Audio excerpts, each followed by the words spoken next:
tama ang guhit ng para sa akin. Paglalagay ng ipagsapalaran sa mga magkatatan ang pinagulan kaya naman check ng saga.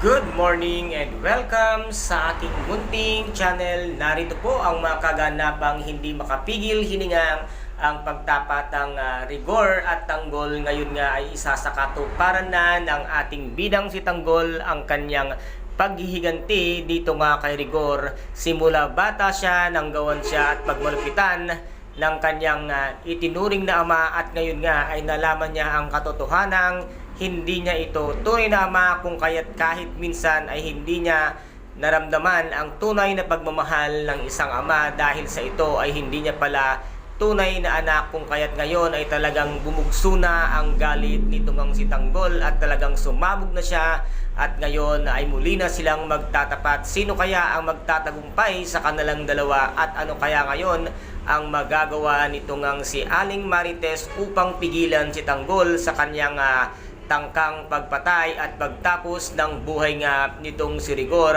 na ngayon ay napakaraming tao ang umaawat upang pigilin nga itong si Tanggol sa kanyang planong pagtapos ng buhay nitong si Rigor. Ngunit wala nga silang magagawa, at dito nga ay halos wala ng buhay itong si Rigor nang makatapat niya itong si Tanggol. Kaya't sino kaya sa kanila ang siyang mawawala? Kaya't ito po ang ating pakaabangan sa mga susunod na episode dito nga sa FPJ ang Batang Quiapo. At kung nagustuhan po ninyo ang aking videos for today, paki-subscribe na lamang po ng aking channel, paki-like and share para maging update kayo sa lahat ng gagawin kong videos.